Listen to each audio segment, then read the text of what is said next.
నా పెళ్లికి నువ్వు రావద్దు. రాను. నాకు ఇలాంటి అన్నయ్య ఉన్నాడని మా మామగారింట్లో తెలిసింది. అయినా కూడా వాళ్ళ ఈ పెళ్లి కొప్పుకోవటం వాళ్ళ గొప్పతనం అనుకుంటాను. కానీ లైఫ్ లాంగ్ నువ్వు నాకు ఒక ప్రాబ్లమే. ఈ నరకం నాకు తప్పదు కదా. ఇలా ఆలోచించొద్దని నేను చెప్పాను కదా పాప.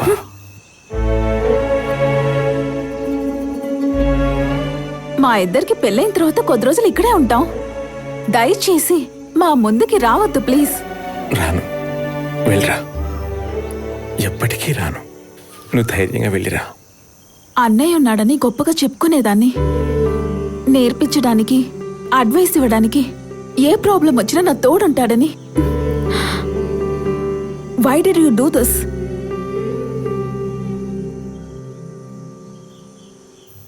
అది ఏదో ఒక రోజు నీకు అర్థమవుతుంది అనుకుంటా.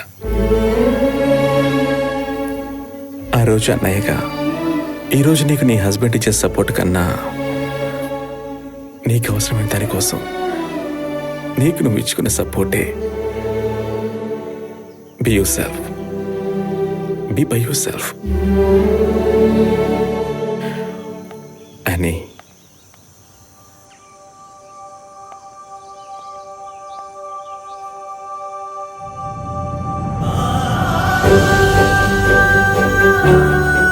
నా మనసులో ఉన్న ప్రేమనంతటి నీకు ఇచ్చేస్తున్నాను తల్లి.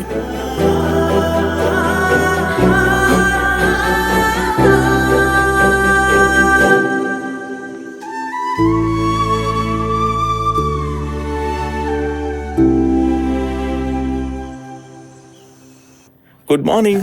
హ్యాపీనెస్ హౌస్ కి మీ అందరికీ స్వాగతం. ఈ రోజు నిజంగా చాలా సంతోషకరమైన రోజు.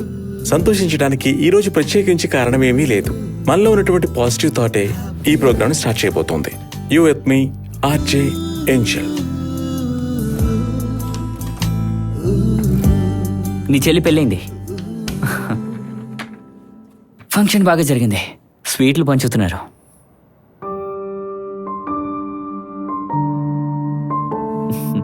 ఫొటోస్ చూస్తావా? ఆర్ఫనేజ్లో పిల్లలకి బిర్యానీ పెడుతున్నారు. ఇప్పుడు వెళ్తే గనక నీ చెల్లాయి పెళ్లి విందు భోజనం తినచ్చు. ఇదేమైనా సినిమానా? ఊరికే వెళ్ళరా. పెళ్లి కొడుకు తరఫున ఎవరు ఉండరు. ఆల్వెన్, ఇప్పుడు సిస్టర్ ఏం చేస్తుంది? ఇంటర్ 1 2 3 ఏదో చేస్తోంది. ఏ ఊరికే. Welcome back to the show.